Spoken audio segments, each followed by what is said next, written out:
과정도 결과도 굴욕적이었습니다. 흔쾌히 합의했다던 한일 정상회담은 구체적 의제조차 확정하지 않은 회동에 불과했습니다. 회담 전부터 줄곧 일본으로부터 외면을 받더니 불쾌감을 드러낸 기시다 총리가 만나지 말자고 했다는 보도까지 나왔습니다. 반면 일본은 북한과는 조건 없이 만나겠다는 상반된 모습을 보였습니다.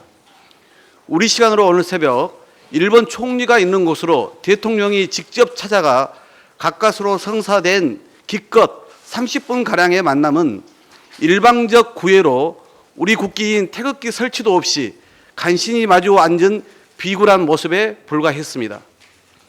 가장 중요한 강제징용 등 과거사 문제에 대한 진전은 전혀 없었습니다. 윤석열 정부의 빈손 외교, 비굴 외교에 대한 우려가 현실이 되었습니다. 한미 정상회담도 큰 기대를 하기 어렵게 되었습니다.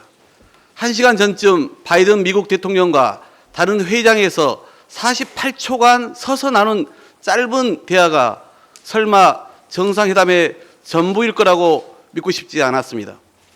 그게 전부라면 전기차 보조금 차별과 반도체 바이오 산업 압력 등 누누이 강조했던 주요한 경제 현안은 하나도 풀어내지 못한 것이라서 참으로 걱정입니다.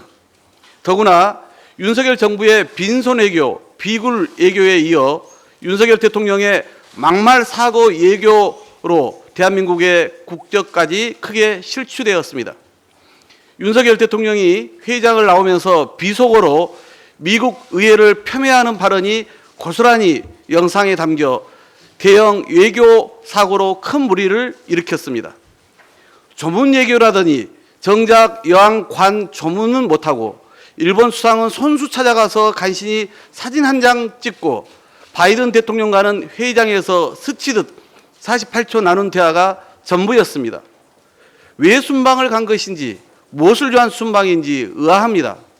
결국 윤 대통령이 그토록 강조한 한미 가치동맹의 민낯과 사전 대응도 사후 조율도 못한 실무 외교 라인의 무능도 모자라 대통령 스스로 대한민국 품격만 깎아내렸습니다. 정상 외교의 목적도 전략도 성과도 전무한 국제 망신 외교 참사에 대해 반드시 책임을 지어야 할 것입니다. 아울러 외교 라인의 전면적 교체는 불가피해 보입니다. 외교의 실패는 정권의 실패에서 끝나는 것이 아니라 우리 국민과 기업 전체의 고통을 가져온다는 사실을 명심하기 바랍니다.